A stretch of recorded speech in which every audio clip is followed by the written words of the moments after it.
Sanotaan, että jos ihmisellä menee hirveän hyvin niin sanotusti tämmöisessä maallisessa tai tavallisessa elämässä, niin sen ei tarvitse niin miettiä, että elämässä on muuta kuin perhe ja jonkun aseman hankkiminen, joksikin ikään kuin tuleminen sen niin kuin hyvässä mielessä niin kuin ikään kuin arvostettu ammatti ja sitten pitäisi hankkia mökki ja koira ja kaikkea muuta. Niin että jos kaikki niin kuin menee sille omalla painollaan ja ihminen on tyytyväinen siihen, niin ei se pohdi tämmöisiä niin kuin, ikään kuin tämmöisiä elämän syvempiä ulottuvuuksia.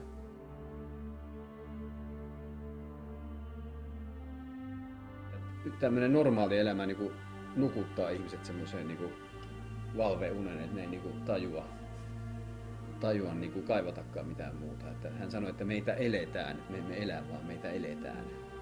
Ikään kuin, että me ollaan niin kuin vaan sijaisia omassa elämässämme, että me ei niin kuin kyseenalaisteta tämmöisen niin kuin koululaitoksen vaikutusta meihin, median vaikutusta meihin, armeijan vaikutusta, kirkon vaikutusta ja muuta.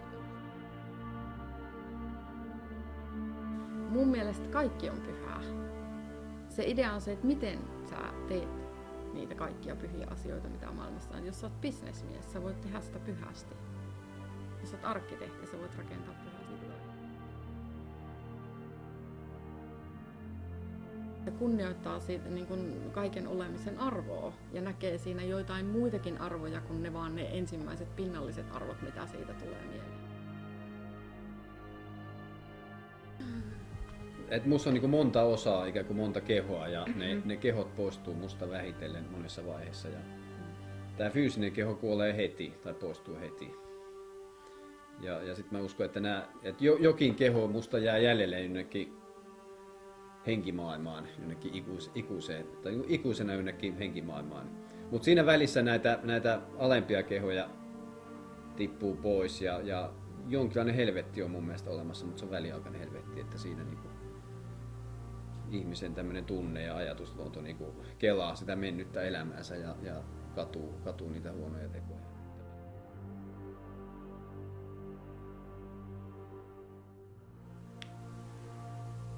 Siis kun mä oon tälläkin hetkellä niin kuin alkeishiukkas- ja atomitasolla osa maailmankaikkeutta, niin onhan mä sitä senkin jälkeen, vaikka mun ruumis ei enää elä. Ne samat hiukkaset on edelleenkin täällä olemassa.